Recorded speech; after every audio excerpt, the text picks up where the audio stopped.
Hey friends, welcome back to the Human Reboot Project. I know for a fact you're going to love this next episode with Savio Clemente, but I do owe you an apology as the audio on my end is just not up to snuff. I did my best to fix it, but I am no audio whiz, so again, apologies. The good news though is that Savio's responses in the audio on his end is top notch, so that's the important part. You get to hear what Savio has to say. Savio Clemente, my guest today, is a journalist, a two-time cancer survivor, leadership and cancer coach, and just an all-around incredible human being with a super positive outlook on life. So I really think you're going to enjoy this show. So enough of me, yapping, and away we go. Thank y'all. Kicked in the teeth, nowhere but up. Not gonna lie down and die. Gotta stand up, reboot. Boom. One step at a time. Stand up.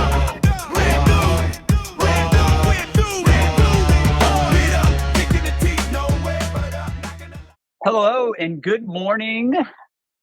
Put on my fancy studio light there. Hello and good morning and welcome to the Human Reboot Project. I say good morning because it's 10 a.m. in Colorado, but I believe it's lunchtime for my guest in New York City, Mr. Savio Clemente.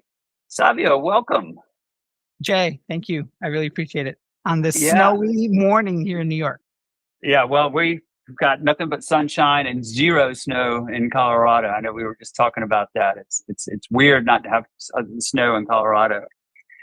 Hey, before we get into you, I want to just share a story with our listeners because I think it's really, to me, it's one of the reasons I started doing this podcast, and the results have been very, very, I won't say unexpected, but just really exciting for myself. And that is that this podcast has led from one connection to the next connection to the next connection. And you are a perfect example of that. I had a guest on a couple of weeks ago named Karen Hertz, who is the owner of a local brewery here in Denver called Holiday Brewery. And you had written a article interview with her, and I just stumbled across it. And I think the article is probably close to 10 years old now. And I had stumbled across it when I was doing some research on her. As I read through the article, I was like, I've got to stalk this guy and make him come on my show. And so thank you for responding to my stalking IM messages on Instagram and being just so willing to come on the show today. I really appreciate that, Jay, that you actually took the time to look me up. But for me, it's always been about highlighting the good that people do. One of the premier questions I ask when I interview leaders and celebrities is, what's that aspect of goodness that you're trying to cultivate into the world? And it really stuns them because they're like, oh, that is the reason why they do what they do underneath it all. So thank you. Yeah. Well, you and I've had a couple of back and forth exchanges, written exchanges, as well as we, had a sort of a pre-conversation a couple of weeks ago to set up this meeting. And I would say, you exude goodness. So I think, what you put out there into the world is usually what you get back. So keep with it. So as we're sitting here talking, people are probably wondering like, well, what is so great? What's so good about this person, Savio? So maybe why don't you just start with, I like to call it your origin story, right? You're currently an executive coach. You do leadership type seminars. You're a speaker. You're a journalist.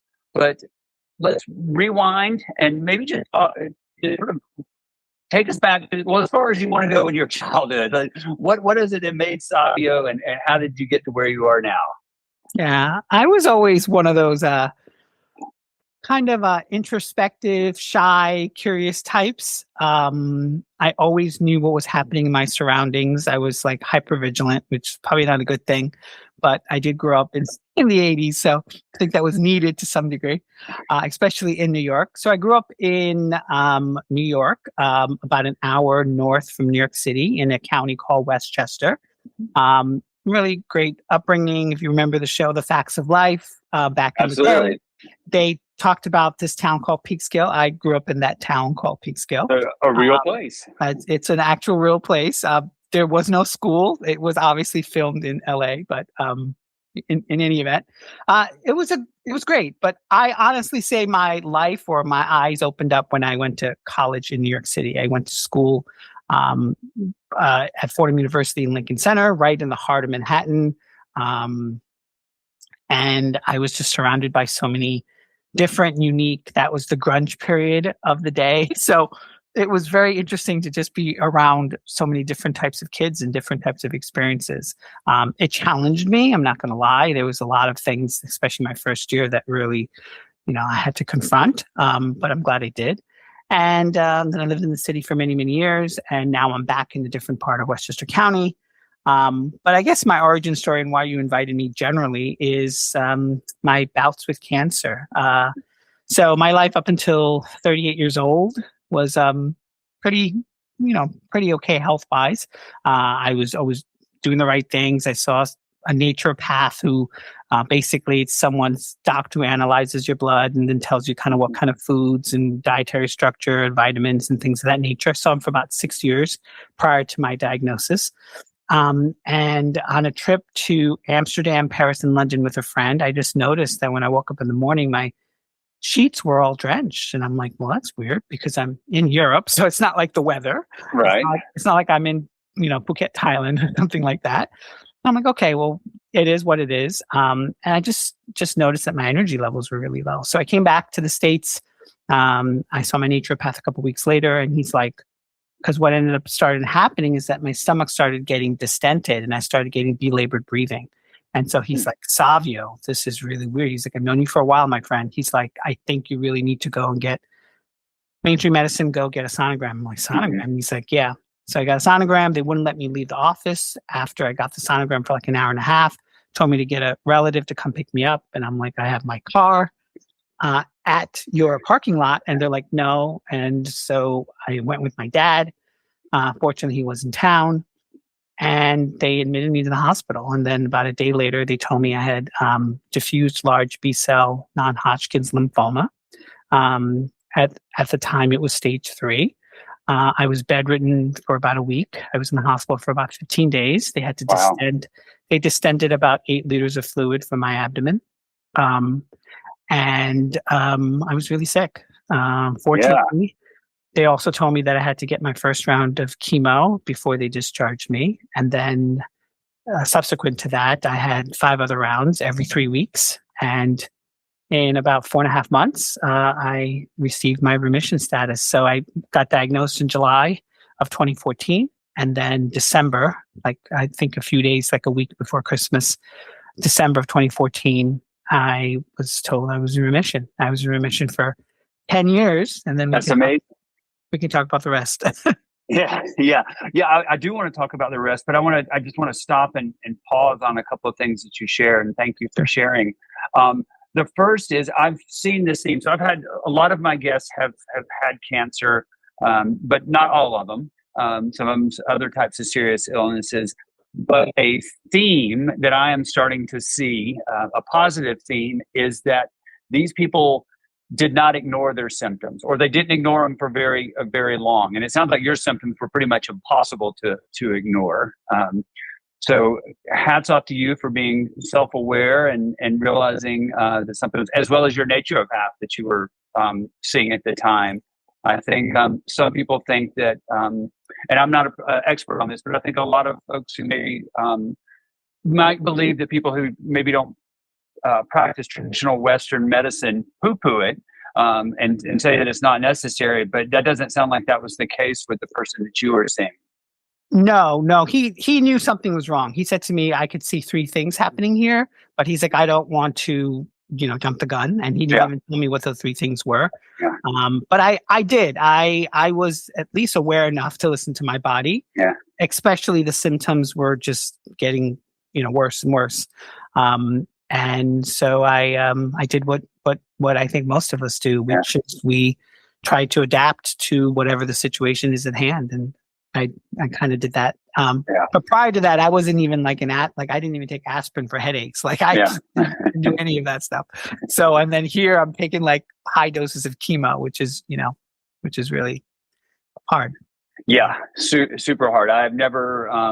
Everybody reacts differently to chemo, and there's so many different types of chemo treatments out there. But I think pretty much everybody that goes through chemo at some point hits a really rough spot. So it's so this was sort of a weird tangent that my brain went very quickly. Also, when you said you had to leave your car in that parking garage, so I imagine it sat there the entire time that you were in treatment. How much was your parking? Cost. That's such an interesting question. Well, fortunately, it was a public parking, so there was it was like a private, lot. So it wasn't a big deal. Yeah. Thankfully. Yeah. So anybody that ever complains about the cost of parking, wait till you go to New York City, and your mind will be blown. It's crazy. Yeah, I think now I think I've seen signs because I was there recently. Yeah, it says like 2 hours for like $60 or something like that. Yeah, so, that's insane. It's insane. Yeah. So I want to jump back also to your time at university and at Fordham University. Is that correct? Yes, correct. What did you study there? Had you sort of already chosen the path that you're on now, or was there something, or were you like me, just sort of in college, like just trying to figure it all out? No, I knew that computers was my forte. I was always, it was very intuitive for me. I begged my parents to get me the latest this and that back in the day. And I studied computer science and information systems, but I knew I didn't want to be a programmer, although I took a couple of those classes. And that solidified the fact that I did not want to be a programmer because I just wasn't really good at it, nor did I have any interest in it. But I was interested in this idea of information systems. How does computers help humans work better? And I was interested in that. So I was actually fortunate is that when I graduated in the late 90s, that was the .com boom.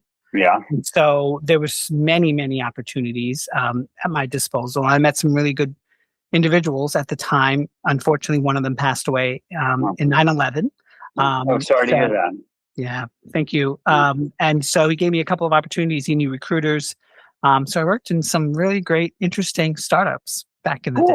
That is really cool. And that explains, I subscribed to your email newsletter, and you had one the other day about how you took some time to, I think you were using AI. I'm sure you were, everybody uses AI these days, but basically you were running analytics and diving into the analytics of your blog and your website, and you used that information to inform how you were going to go forward with it, or what sort of tweaks you needed to make so that you got as much visibility. So yeah, I mean, just a quick debrief for your audience. So there's SEO. Everybody knows about search engine optimization. Well, now there's GEO. It's another form of generative engine optimization. And then with that is called LLMs, which is what we know as AI, ChatGPT and Claude and Perplexity. And so now what people have to understand is that the internet is being co-read, not only by computers, but by humans. And so I basically optimized using JSON code. I know it's JavaScript. And I tried to optimize it as best I could so that the internet and these AI bots can actually read my content and actually even suggest it or recommend it, which standard search engine, you just search and it gives you a list. But this is actually saying this individual or this service might be a benefit to you, which is amazing. Yeah, that is fascinating. We could probably do a whole nother podcast on this. Well, I couldn't do a whole podcast on it because I would get left behind really quickly. You could just sort of, So maybe work some magic on this podcast when it comes out, so that so that it gets optimized. Yeah. Okay. So computer science, so I don't know which came first, because after being in remission for 10 years, your cancer came back in a pretty bad way. Maybe that's where we sort of pick up the story then. Sure. So December of 2014, I had my remission status. I was seeing the doctors every year for my standard surveillance. They told me after 5 years, Savio, we love you. We love you in this office, but you don't have to come after 5 years.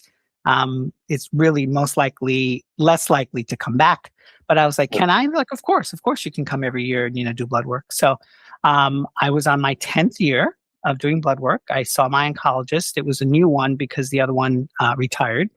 It's like, I think 2 or 3 years into this new oncologist, which I was very much aligned to. I just like his overall bedside manner and just, his intelligence and both super important, and his expertise. I just felt really comfortable with him. He's like, okay, your blood work looks, stable. Everything looks good. He's like, I'll see you in a year. So, the appointment was made, but I was like, oh, Dr. Steinberg, just to let you know, I'm going to go actually see an ENT because what I was noticing. So once again, I came back from a trip. I'm a journalist, so I did a travel excursion to India. So I did about 9 cities, and it was really wonderful, really great. But I noticed that I would get intermittent ear fullness, and sometimes my right nostril would be really blocked. And I was like, that's weird. So I was like, okay, well, maybe it's something. So I said, Dr. Steinberg, thanks for this. I'm like, I'm going to go actually see my ENT who's in the city. And he's like, why? And I told him, he's like, oh, okay. He's like, whatever, their report, whatever, just, give it to us. We can just put in your file, no big deal. I'm like, okay. So I go into the city, and the ENT who I've seen before, just, standard, was like, Savio, there's a lot of inflammation in your right nostril. He's like, wait, you're a B-cell lymphoma survivor, right? And I'm like, yeah, what does that have to do with anything? He's like, do you know B cells can live in the nasal cavity? And I'm like, what? I'm like, I actually thought, Jay, that he was going to give me like nasal prescribed nasal. Right. Medic. Yeah. And I'm like, so he's like, and this, I remember his words clearly. As a doctor, I've been burned before. So let's be safe, on the safe side. So he's like, let's schedule an MRI. I'm like, really? He's like, yeah. So I did an MRI like a week or 2 later. And then, I went to his office. He's like, it looks a little strange. He's like, let's do a biopsy here in my office. Let's just get a little sample. And interestingly enough, I got the MyChart notification on a Friday. And the next day I was supposed to have my 25th college reunion. And I emailed a couple of people. They're all waiting for me. And I got that at like around 3 p.m. And I was like, there's no way I can go tomorrow and see all these people and pretend that something as heavy as this is not going to interfere. So I just didn't go to. And then fortunately, I called the oncology office. My doctor was off that day, but his team emailed him. And he literally called me like 2 hours later. And he's like, what's wrong, Mr. Clemente? He's like, I saw you, everything. I'm like, yeah, this is what happened. He's like, where'd you go? I said, Mount Sinai. He goes, oh, Mount Sinai is really great in what they do. He's like, can you send me the unfortunately with MyChart, I can do that. Yeah. Send it to him. And on Monday, literally, it was a Friday. On Monday, he scheduled a bone marrow aspiration. He's like, let's get to it. Wow. And the treatment this time looked a little bit different than your original treatment. Yeah. So he spent an hour and a half with me. He had a pen and paper with a big sheet, and he went through it. And I'm not joking. It's an involved treatment because once you have a relapse, what they call refractory, DLBCL, it's a blood cancer. So it's just, it can travel and go anywhere. Fortunately for me, I was cognizant enough to know that it was in my nasal cavity, but it could have traveled to my eyes. It could have traveled to my brain. Yeah. And I remember after him telling me, because it was basically a combination of chemo in the hospital for 3 days, wait a couple of weeks, another chemo for 3 days. Then they would, wait. Then they would do stem cell harvesting. So about 6-7 hours in a chair, had to prep my body in order to collect the stem cells. Then it would be a stem cell transplant in the hospital. Typically, it's about 3 weeks of recovery. Mine took 4 weeks because I experienced tachycardia, which is every time I would stand up, my pulse would rise to like 150. They were really low. And then I chose to do an immunotherapy for 3-4 months, depending upon what my scans would say. Fortunately, I did get a complete response to treatment the first time. And he's like, this immunotherapy is just a additive. It's like an insurance policy. It's really up to you.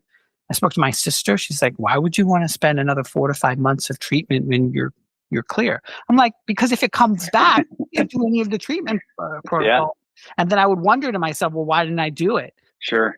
So I did that. But I remember in the office when he explained all this to me, because he says, well, sometimes some individuals, the stem cell transplant doesn't work. So then you have to do radiation. Unfortunately, I stopped at the stem cell transplant and I did an immunotherapy.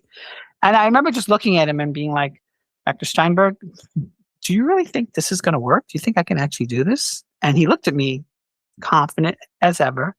He's like, yeah, I think you can. Now, I think it helped to some degree that he himself at the age of 21 had lymphoma. That's what prompted him to become an oncology doctor. Yeah, I would say that's probably what informed his decisions in terms of what he wanted to study. Right? But he does come from a family of doctors. His older brother is a cardiologist, and his younger sister is a OBGYN. So, I think that also prompted him as well. For sure. So that second treatment. It sounds like you were in and out of the hospital for, I kind of lost track of all the weeks, but at least it sounds like several months. Is that right? No. So I was in the hospital for about 29 days. And in those 29 days, I lost about 26 pounds. Wow. Typically, a stem cell transplants, they put you in a quarantine room. And you check your vitals every 4 hours and all that. Usually it's about 3 weeks, but they kept me an extra week. And I was, I believe in body autonomy, and I believe in voicing, your feelings and stating how things are. And I just told them, I said, I'm not, because I would survey the other nurses, and some of them would be like, people are rushing to go home. People want to, and she's like, every time they would rush to go home, they would have to come back because their platelets were low, or they have to get an infusion, or they got an infection. And I was like, oh, I do not want to come back. So I remember looking at I think it was 12 of when they did the rounds, 12 of the doctors and nurses. And I said, listen, and I don't know what strength I had to actually say this, but I did in front of all of them. I'm like, listen, I'm not one of those patients that is rushing to go home. It'd be wonderful for me to go home. I don't want to be here, but I don't want to come back. So I'm like, do whatever you need to do, but I'm just not one of those patients. Yeah. I'm just not. Yeah. Good for you. Going back to your beginning of your story with your first diagnosis, it really sounds like you have a deep understanding of yourself, and are willing to I can't really think of a better way to put this, but really to put in the work to make sure that your treatments and you come out the other end as successful as possible. So good for you. Yeah, I think a lot of people, it's kind of what I call the Wizard of Oz type of mentality, where they allay all their power to this great and powerful Oz. And that's not how I see it. I see it as we are partnering towards a better outcome. And so I need to give as much energy and reflect that as much as I can with you. It does help. I'm a coach, so that definitely does help. Yeah. But I knew that that's the way forward for me. Good. Yeah. And I wonder too, you mentioned, you said, some patients just sort of wanted to get through it as quickly as possible. I wonder if some of that is just driven by what we expect from our lives every day, right? It used to be you would go to a coffee shop and have a cup of coffee in the coffee shop.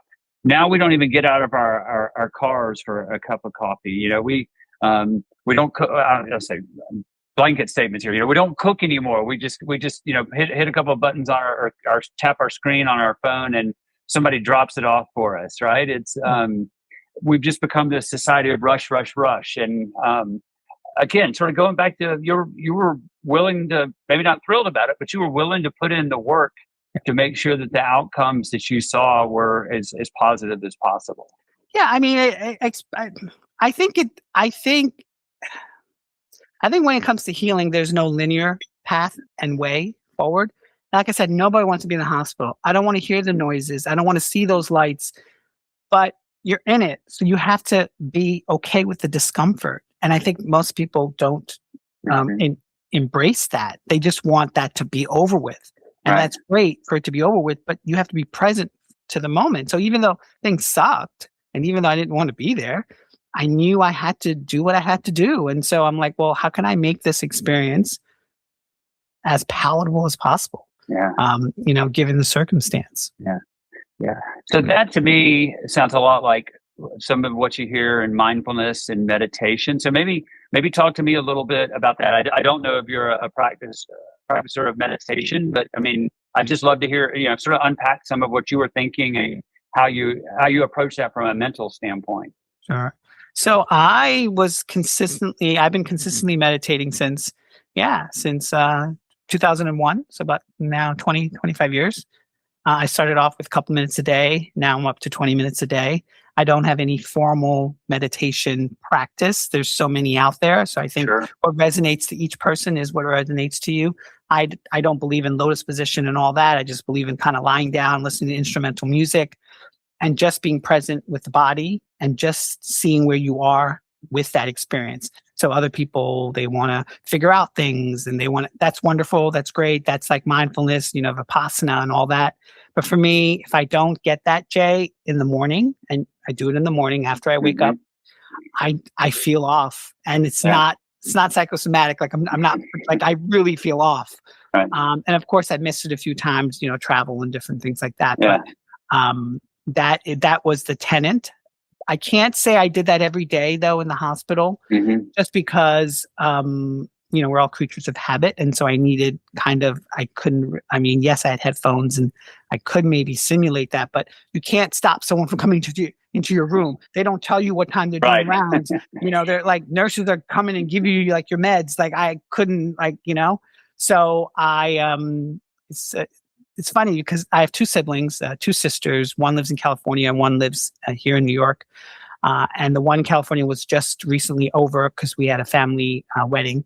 And she's like, Savio, can I ask you a question? She's like, what were you doing in the hospital for like those 29 days? She's like, well, like every day, like what were you doing? And in order to answer her question, because she's very religious and I grew up in a Catholic household. I'm just someone who's just open to many, many belief systems. I just made it very simple for her. I said, all I did was sleep. She goes, what? I'm like, yeah, I just slept. Because to me, that was the easiest way to explaining that I was just being present with the body and allowing myself to just be at rest.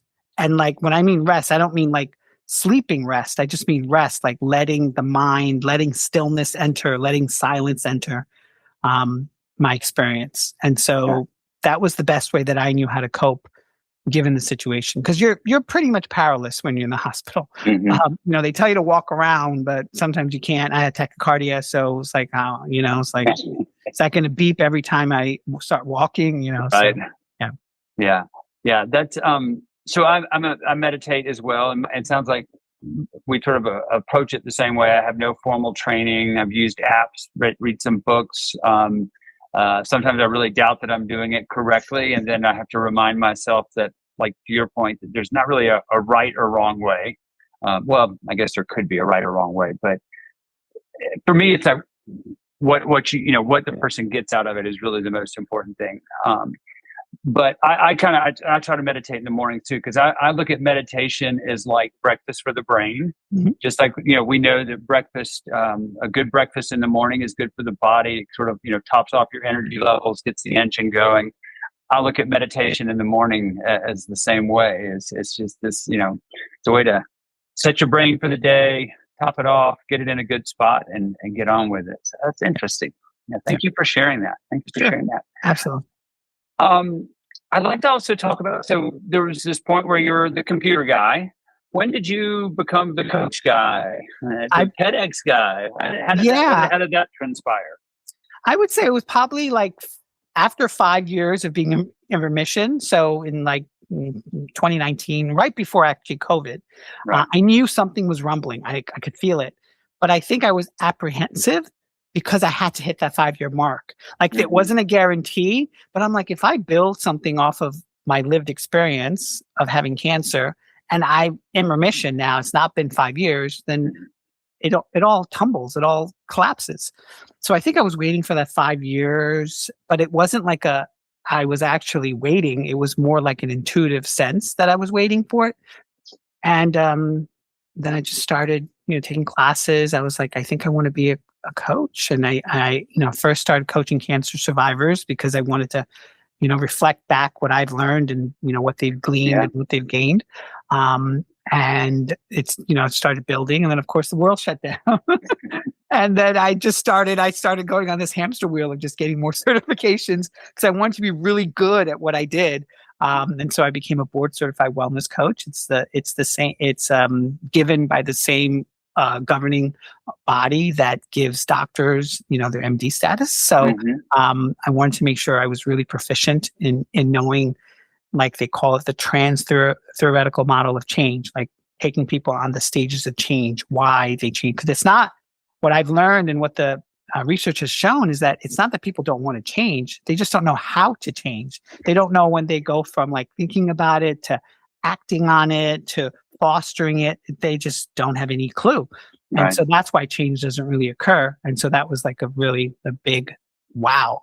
And then I also wanted to integrate other types of healing or other types of learnings. And so I just went on this sort of hamster wheel during the COVID time that we all had to reset. I'm like, oh, this is great. I'm sort of like an introvert. And I'm like, oh, I could just be home and I could just do all this. And I started building that. I was also a writer. And so I put in my writings out there, and then I became a journalist, just, covering many different stories on, resilience and transformation and business. And then, fortunately, I got opportunities to travel. So I went to Italy, like I mentioned, India, Mexico. I covered wellness experiences in those regions. And then I launched a book. I decided that I wanted to take, so at that point I interviewed about 200 cancer survivors. So I wanted to take their stories. So I told 35 of their stories, including my own, into a book called I Survived Cancer and Here's How I Did It. 35 cancer survivors share their journey. And fortunately that became a bestseller. So I knew I was onto something, really great and really grand. Yeah. And then from that, what parlayed was an opportunity to do a TEDx, which I did in October of 2023. And then, interestingly enough, I was telling a friend that I was on this like trajectory of an ascent. So I did the book, thankfully became a bestseller. And then I did my TEDx talk, and I had an opportunity to go to India for those, 8 cities. And then my editor gave me a sweet opportunity to cover the red carpet at the Oscars. So that was amazing. And I had a friend who lived in LA. And so he took me to Malibu and Venice Beach, which I've never been. This was before the fires. Right. And then a few months later, I received the remission status. I mean, the cancer relapse status. Yeah. Wow. We were tracking up and down. I think it would be really interesting. I'd love to see a graph or just like, you talk about, sort of during COVID and you're getting all these certifications. I have to imagine there's this huge spike in certifications across the board from people just like, what do I do with myself? And it's great to see people taking that opportunity to learn and better themselves. The book, I have to confess, I've not read your book, but it is on my list. I'm a big reader, so I feel like I'm always trying to catch up with my reading list. I'll never be finished with it, but it is on my list. And if folks wanted to find your book, where all the typical places, I assume? Yeah, they could just search the title, I Survived Cancer, Here's How I Did It, or they can go to my website, saviopclemente.com. But you can get it on Amazon and get it on all the platforms. It was definitely interesting doing it because for me, I wanted to highlight the fact that these people are still living, they're still thriving, they're still creating. So I made a conscious effort to highlight not only like different people from different walks of life, but different cancers. And I also wanted to show that you can survive something like cancer. It's not an automatic death sentence, which was the golden through line through all of my interviews with these cancer survivors. Yeah.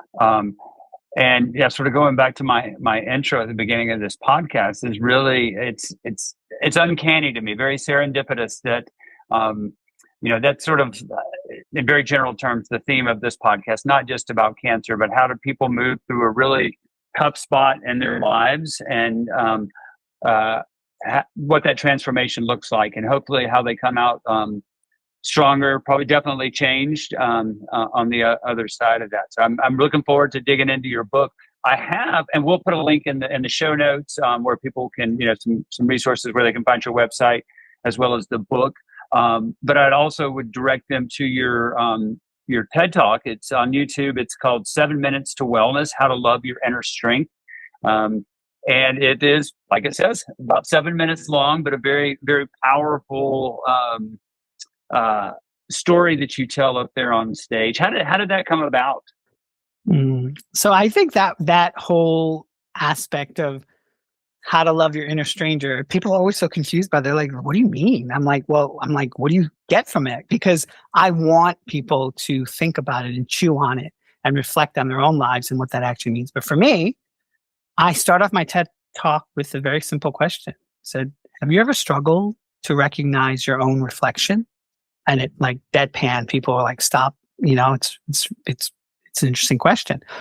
And so for me, the inner stranger is really that part of me that kind of feared cancer would come back. It was a part of me that didn't want to go forward because I was just apprehensive. Part of me didn't want to be seen. A part of me felt like I would be judged, but also a part of me that was joyous and I wanted to create and I wanted to, live. And so I wanted to make it very easy for people to understand. And in that, I have something called an Aloha Reboot. So it's just like aloha in Hawaiian, which is hello. So it's like hello to your inner self. So A means acknowledge, just acknowledge where you are. L means listening. So listen to that inner voice that's sort of happening. O is opening. So open yourself up to, the insights and the wisdom that you glean. H is harnessing. So harness that, like actually put it into a framework or a day-to-day habit. And A is acting. Act on those things. Don't just pretend it doesn't exist. And all of that really came from my exploration. So I'm just not the type of person that when you tell me something like, for example, you're in remission, that's it. I'm not saying I'm like super vigilant where I'm like fearing it, but I'm also trying to get better. I'm trying to, do things from biohacking to performance.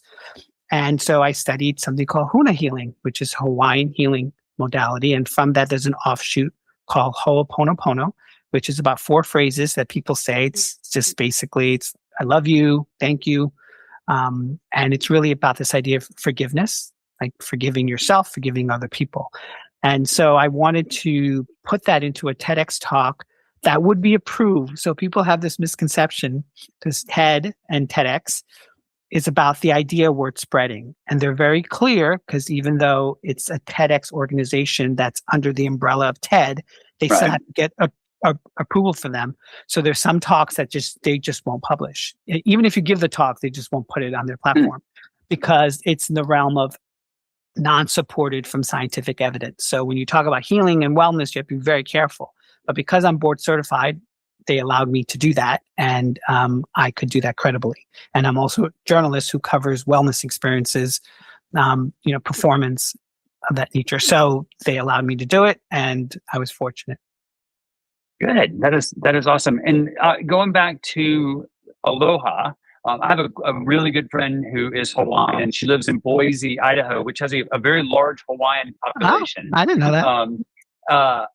And we used to work together many, many eons ago. I cannot wait to share this with her because I know she'll get a kick out of it. The Aloha piece, is that sort of what you now use for your coachings and teachings as your foundation for, at least with cancer patients, to help sort of move them through the process, or is it just one aspect of your coaching? Yeah. So right now my focus is really on keynotes. So when I left and I did the TEDx talk and then I did the Oscars and all that, I came back and I was like, getting ready to do the keynote circuit, and cancer happened. Right. I took about 14 months with the treatments and all that to just reset, because I said I can't go out there knowing that I have to take care of other things like my physical well-being. I need to make sure I'm taken care of. And so the Aloha Reboot is part of what my keynotes are, which is this idea of, when major disruption happens, whatever that disruption is. For me, it's cancer. For others, it's other things. And when that crisis is over and you have to perform, but that old operating system doesn't work, then you need a reboot. So it's part of what I call adaptive resilience leadership. It's a category I built from lived experience and from my credentials and from my working life. Mm-hmm. And so I just kind of roll it all into one, into a very useful and a very, I would say, generative type of way of doing. Because I think what most people do is they rely just on the mind and the brain to kind of move forward. But what I learned through this process, especially since I had tachycardia, that the heart itself has resonance, right? There's a body and a mind and a heart coherence that happens. And so I think I needed to experience what I need to experience in order to bring this out. Great. Yeah, I love that. And I get, again, if folks are interested or they want to talk to you about either coaching or coming to their business to share some of your ideas, they can go to your website, learn a lot more about you, as well as book some time. They can see there's a huge list of companies and organizations that you've worked with, and that to me is always a good sign that it's not just a theory, right? What you're doing is proven, and companies are reaching out for you for your expertise. So I love to hear that, and I just, again, I'm so happy to see that you have come through 2 ferocious battles with cancer, and you've used the word a couple of times, reboot, and the name of this podcast is the Human Reboot Project. So the fact that you just you haven't rebooted once, but several times, I love it. So, yeah, and that's the crux of really kind of what I speak about, which is this idea of, everyone knows about resilience, right? Resilience, something happens to you, you bounce back. Yeah. Adaptive resilience is when you're in it, actually in it. Like I was in the hospital, in it. Yeah. How do you adapt? How do you become flexible within that thing that's happening? And from that, how do you actually learn and actually take that learning and take one step forward from that learning? So in other words, one of the things that I do, and I remember when you and I sort of decided that we would do this, you're like, you want me to send you questions? I'm like, well, I'm a journalist. I'm an interviewer by trade. So I have questions that I have to ask very important people that have limited time. So that's different. But this is a podcast. This is also not even a coaching session. And I'm like, no, I actually just want to see where the conversation goes, right? Where the actual natural flow goes. But what some people sort of misconstrue is the fact that they rely on just their expertise or, their experience or their credentials, and they get caught up in what it's called cognitive load, where it's like focused straight on just the facts and just the information. Whereas what I love to do in my keynotes is to really talk from what's happening now. So it's sort of like an improvisation type of speaking, right, where you're listening, you're adapting, you're learning, and then from that, something can flourish. And so that to me is really the best. So I really enter all conversations with this idea, and it's very hard, even for me, is this idea of an empty pot. You come in, literally your pot's empty. Because if your pot's full and you think you know it all, you think you know everything, then you're not going to really allow people to really understand, because what do people gravitate towards? They gravitate towards how you make them feel. Yeah. That's why people buy certain products, because it makes them feel, especially food products, it makes them feel like warm and fuzzy inside, or makes them feel satiated. Whatever the case may be, that's really what I like doing. And I think it's something that resonates with most people in general. Yeah, I love the idea of an empty pot as a way to approach a conversation. I definitely know that I think we all are, right? But we should probably all try to be more mindful of coming to a conversation with an empty pot or an empty glass, however you want to look at it, right?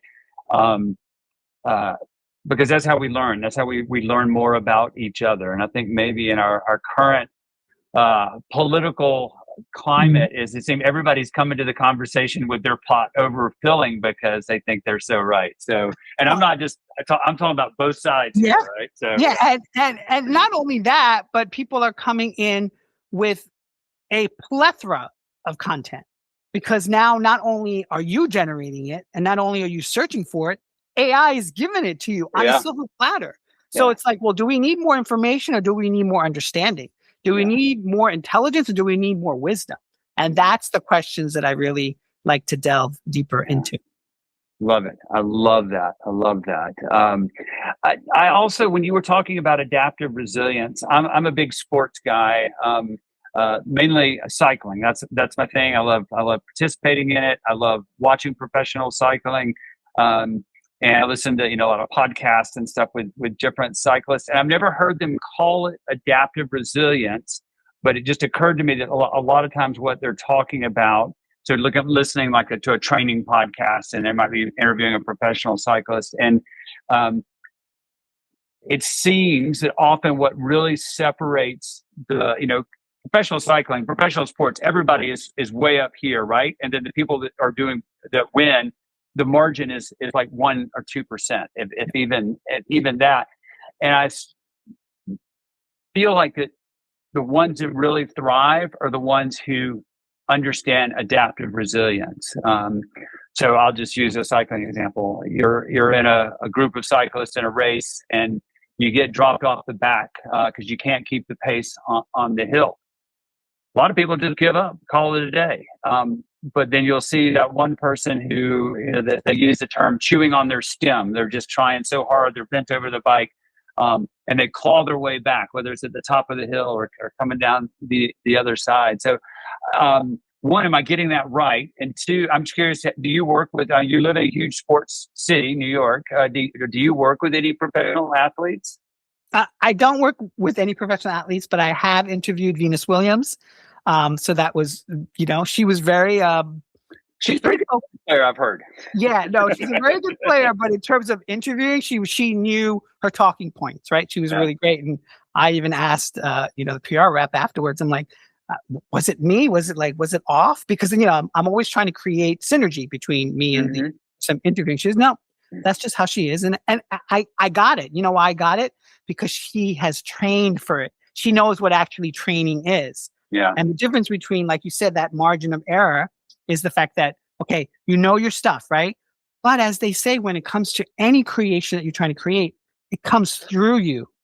That greatness, that power, that insight, that wisdom, that comes through you. So people get in their way from that greatness because they kind of hold on or latch on to what they think they know.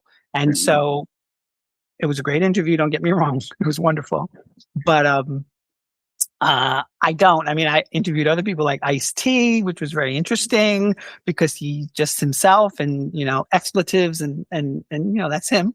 And so that was pretty interesting. But no, it's just, and then a lot of colleagues and friends, asked me, they're like, were you nervous? I'm like, I'm nervous to do the interview. Are you kidding me? They're humans. They have problems, just their problems are different than my problem and your problem.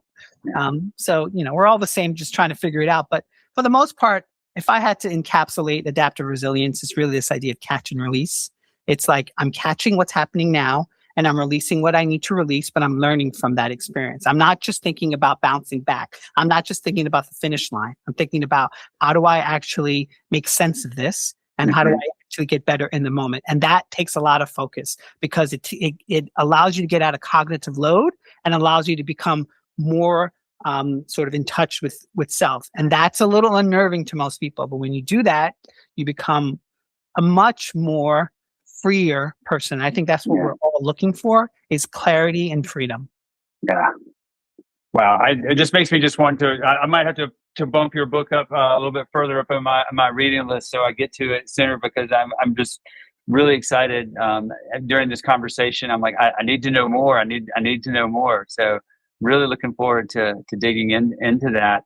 And I'm also really excited that you interviewed Ice-T. I'm a huge Ice-T fan. Like you, growing up in music in the 90s, you couldn't escape Ice-T, whether as a rapper and then as metal rap, whatever you want to call it, hardcore band Body Count, which was, caused a whole different stir. So for the younger audience, if you're out there, you need to go Google Body Count because they were a disruptor for sure. So, well, cool. Sergio, Savio, I'm just loving this conversation, and I'm curious, sort of, what do you have in store for 2026? Now that I guess let me back up. Your health is good. My health is good. I'm still what they call CR. I don't use the word remission, by the way. It's just something I've chosen not to use. So it's called CR. It means complete response, but it also means complete remission. But I choose to say complete response. It's just a way for me to understand my journey better and not feel like I have to be confined to a particular word, because that word 10 years later didn't serve me. It served me then. It just doesn't serve me now. And so, but obviously I'm still in surveillance because it's 2 years within it. This September will be 2 years since I got my stem cell transplant. And for most listeners, including myself and most, viewers who don't know, but when you get a stem cell transplant, it's like a complete reset. They actually, in the doctor's office, when they give you your stem cell transplant, they actually call it a medical rebirth. And I'm like, wow. I'm like, you mentioned that on your website, in your bio. Yeah. I'm like, wait a minute. Is this like a woo-woo thing? You guys think I'm like really woo-woo? And they're like, no, this is like a real thing. They're like, we actually give you a second birthday. And I'm like, what? Yeah, a second birthday. And then I find out a couple months later that a year after you get a stem cell transplant, you have to get re-immunized for all your childhood vaccinations. Oh, wow. Your whole body gets reset. I don't even have, I'm going to, but I don't even have COVID immunity anymore because that's completely reset. I had to get everything that I got as a child back. So it's 4 phases. I did 2 of the phases. Phase 1 was 8 shots, 4 in each arm. Phase 2 was 6 shots, 3 in each arm. And it's every 2 months. And then I think phase 3 is like 4, 2 in each arm, and then like 2 more. And then I'm done with the immunization. So it is a rebirth, which is shocking. But then I was like, wait, that's 2 birthday presents that I get. So I told everyone. Love it. I love it. I'm like, if you really, really care about me, you would acknowledge that birthday, second birthday. Yeah, I did not know that. I think everybody's heard about stem cell transplants, but I think if most people are like me, their understanding of it is very limited. I did know, because you mentioned this earlier, that there's a high level of sort of quarantine that goes on because, and now as you explain it a little bit more, makes sense because your immune system is being pretty much wiped clean. And I'm glad to hear that you're moving forward with your vaccine schedule. I do some on and off, do some advocacy work around vaccines, mainly the HPV vaccine, because that's what caused my cancer. But I'm a big proponent of all vaccines, and I'm also a big proponent of, if people have questions, they should talk to their doctor about vaccines, because that's why there's a DR in front of their name, is they have taken the time to study and understand vaccines. So yeah, thank you for bringing that up, because I always love a chance to sort of plug the need for vaccines and to be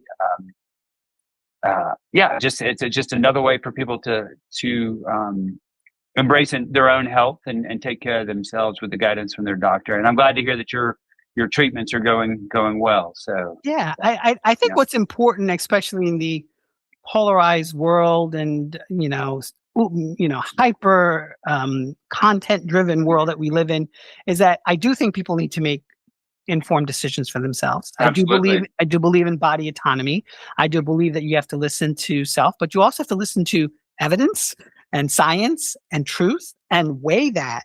Like what I tell people all the time is, when you are faced with truth, you listen to the truth, right? But you have to let it filter into the other parts of you and see kind of what sticks and what resonates. But if it doesn't, then go in peace, my brother. Go in peace, my sister. Because it's like, I can't convince you otherwise. Right. But I, like I said, believe that the best of both worlds can be achieved. Healing can be achieved. And if I'm an example of that now, having gone through 2 cancers and two different treatment cycles, then I'm willing to, take on that moniker.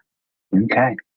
All right. Thank you for sharing that. And yeah, again, that sort of is that approaching the conversation, or that learning about yourself with a empty pot or an empty cup. So yeah.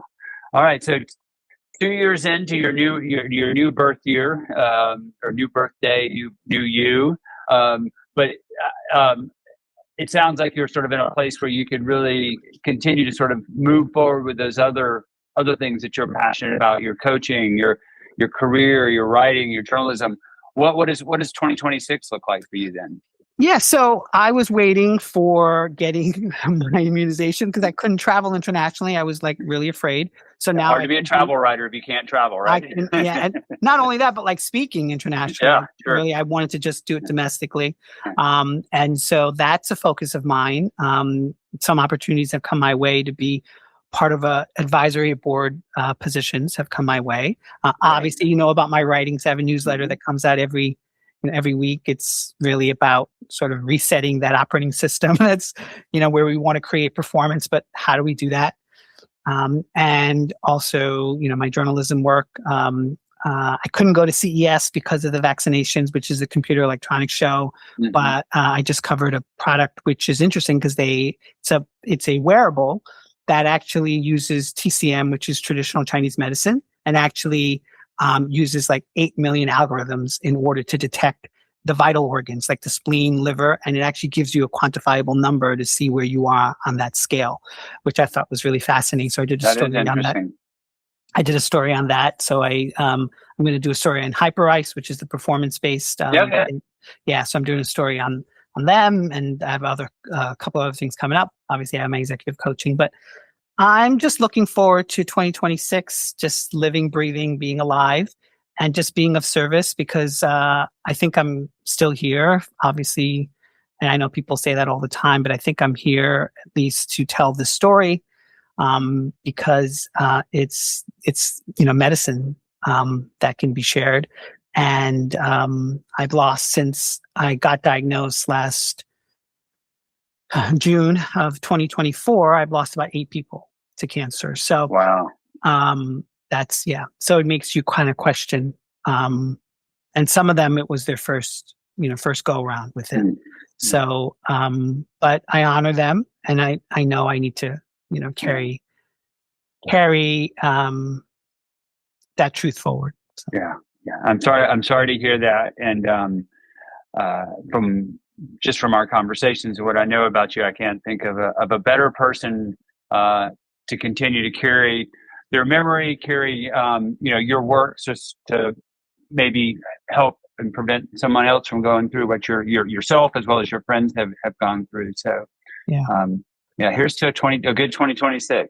Thank you. Yeah, and I think for me what's really important is this idea that I first started, before the relapse, I first started coaching cancer survivors. Not that I wouldn't, but I just kind of felt now, having gone through the remission, I want to focus on leaders, because leaders not only influence their teams and the company, but influences their community, which influences their family, which influences your household. Right. And that trickling down is really, I think, what's important, because for me, it's about, there's disruption and, having sort of, discernment when that disruption happens, but also figuring out for yourself, well, how can I be strategic in what I want to create? Because that's always available to us. So, yeah. I want to go back because you mentioned both of those articles, the one about the wearable and the article on HyperIce. Have those been published yet? Yeah. Where folks can find those, and maybe you can send me links to them, and I'll make sure we put them in the notes as well. So sure. So the best way is just to go on my website, saviopclemente.com. You can find there's a professional website called Muckrack. It's where all journalists post their stories, and you can find it there. Okay. It's just the easiest way than me giving you a link to some random. Sure. I have your website pulled up, so I will track them down and the HyperIce thing, that one is coming. So I'm in talks. I did receive a product, which is great. Yeah. So I'm trying. Cool. It. So, Yeah, I'm very familiar with HyperIce. So excellent. Before we wrap up for our conversation, I told you that there's going to be a pop quiz at the end. The nice thing is, no matter what you answer, you still get 100%. So this is one of those everybody gets a trophy type quizzes. The first question actually will help inform the theme song for this podcast, because I have a theme song, but it changes pretty much every show, and it's based off of musical preference or your favorite musical genre of my guests. So is there a particular musical genre that you gravitate towards, that you would like your theme song to be in? So I depending upon my day and my mood, I have absolutely different types of genres, but I think it would be hip hop. Yeah. Okay. Love it. I love it. I love it. And are you a sports guy? I am I used to be really into wrestling and basketball before I went to school in college. Okay. And now I would say I'm not really. Okay. Well, my understanding is that if you live in New York, you have to declare your allegiance to teams, or they kick you out of the city. There's no wishy-washiness here. Yeah, 100%. I still ride hard for the Knicks, even though. Okay. Well, you already answered one of the questions, so I'll start from the bottom since you already answered that. Knicks or Nets, and Knicks for sure. 100%. Yeah, I think you and I probably grew up at the same time when the Knicks were the bad, dirty guys with. Are you talking about like Patrick Ewing, John Starks? I mean, come on, Anthony. Come on. I'm a big Larry Bird fan. So Boston Celtics were my jam back in the day. But the Knicks were always a lot of fun. You kidding me? I got so much joy out of that. Yeah. And I even got my mom into it. She was like, and then my high school would have basketball games, so I would go to that, and I would be I was like really into it for a while. Yeah. All right. So football, Jets or Giants? I would say the Giants. Okay. Giants. Yeah, and then probably the big one, I think that probably has the biggest rivalry: Yankees or the Mets. Oh, the Yankees for sure. Okay. Yeah, it's a cool logo. Come on. Yeah. I mean, people from all over the world have the Yankees hat on. Yeah. Good point. You go to pretty much anywhere in the world, and somebody will be wearing not necessarily an American citizen, will be wearing it's a fashion statement. If you ask them who's playing, they wouldn't have no idea, but they just they think it's fashionable. So, yeah, fair enough. So being a New Yorker, a secret dining spot that somebody who's visiting the city is probably not going to find in their typical touristy handbook or whatever people look at before they go to New York City. Wow. Okay. So obviously restaurants change massively. Yeah. And you remember I had 14 months of like just treatment. So it was focused on just that. I didn't go in and out of the city. So probably a lot of these probably have changed, but I would say my two staples is I love Nobu for Japanese sushi. Okay. But that is in the guidebook, so I'm not going to say it's not. Yeah. And then 11 Madison Park. They actually just recently, they went sort of a vegetarian completely, but they just recently introduced a couple of meat options, which is the way I like to go when I like to eat. Because even though I like to have vegetables and things, I also want to make sure that I satiate what I desire. So. Are they the restaurant that they made like this? Because they were like more of a traditional restaurant with meats and vegetables, and then they switched completely to plant-based, and it sort of like threw the world. They're like, people were like, y'all can't do that. There's no way that you'll survive. So I covered the World Economic, what they call the World Business Forum in New York City, and one of the speakers was the owner of Madison Park, and he talked about why they made the transition to that. Because they wanted to cultivate, but I guess they just realized from their diners, and the world's changing, right? Yeah. And so I just think they just realized they need to introduce in order to capture other patrons who want to experience other types of foods. But it's definitely a visual experience because the food, the way it's laid out and the way it's prepared, but it's also a very sort of umami. It's a word that people use in foodie land. It's a very umami experience because the food just feels a little orgasmic, honestly. So. Oh wow, that's quite the recommendation. And it comes with a hefty price tag, so that makes sense. I'm sure, right? I'm curious about eating sushi though. Do you have to be careful right now in terms of your immunizations, your immunization system, or your that you're going through? Well, see, so that's the part of where I'm a big advocate, and I think because of my background and what I do as a journalist and as a coach, that most doctors or oncologists don't because it's not their forte, and sometimes they don't really learn about nutrition, or they just don't want to say they defer to experts. And I take for myself, I know kind of what works, but the short answer is I was not told that.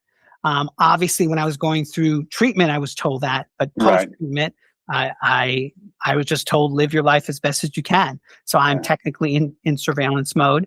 it ends after September because that will be officially 2 years.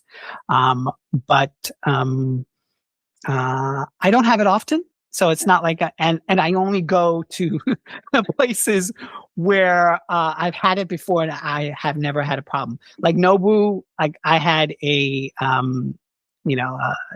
tasting menu. And so it was like 11 dishes, small, little. Right. And I felt very comfortable. Good. That's good to know. As we get closer to wrapping up, as we're getting up on time, I just like to leave the last sort of few minutes for you. If you have something, a message or just sort of some parting thoughts that you would like to share with our listeners. I mean, you've already given me, and I'm sure a lot of people, a lot of things to think about. But if there may be something we didn't touch on, or just something you would like to reiterate, I'd love to hear it right now. I just think it's really the simple things. Just really listen really deeply. When I mentioned the Huna healing, one of the tenets, and I don't tell people to do this in front of other people, but maybe do it in your quiet time with yourself, is really to survey your body. Like, in Huna healing, they teach to speak to the different body parts. I'm not asking people to do that because that's kind of weird. And how do you even understand what that means? But really just try to sense and feel kind of what's going on and try to create that coherence.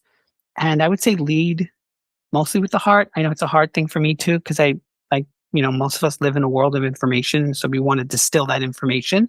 But if you really take that pause and you really listen, it really can inform a lot of your decision making and reduce that cognitive load and create that clarity for yourself. And then lastly, and this is an echo off of a recent podcast appearance that I did, which is this idea of truth. I'm learning, because he asked me a really simple question. He's like, what's the best quote or what's the best idea that you've ever heard? And I'm like, you want me to call all that in X amount of years of living? And I think it was something that didn't originate for me, but I really hold on to is the fact that truth is this sort of massive, right, big letter T in front of truth. But even if you find error in the truth that you're trying to understand or someone has said, you don't discard it. You just put it to the side and you let that other part of that truth sort of shine. So what I used to do is I would hear something like, no, that's, and just say no and forget it. But as I've gotten older and I've experienced more of life, it's not discarding that full truth. It's trying to understand it. Thank you. That's a good way for us to wrap this up. I will say that I'm going to take away from this commitment to trying to be a bit more mindful about going into every conversation with an empty cup or an empty pot. So thank you for that reminder as well. And Savio, it has been wonderful talking to you. Again, I just my own selfishness. I love this podcast because I just continue to get exposed to more and more incredible people who just every time I talk to someone on this podcast, there's a little nugget. Often more than one little nugget that I take away, and I've taken away a lot of nuggets today. So thank you very much for joining us. Sure. Thank you, Jay. Thank you for having me. And like I mentioned, they can go to my website, saviopclemente.com. And on socials, I'm at The Human Resolve. So we both sort of echo one another with this idea of being human in an AI-driven world of all places. Yep. Yeah. And we'll have all the links as well to make it really easy for people to find you. So Thank you, sir. Thank you again. Kicked in the teeth, nowhere but up. Not gonna lie down and die. Gotta stand up, reboot.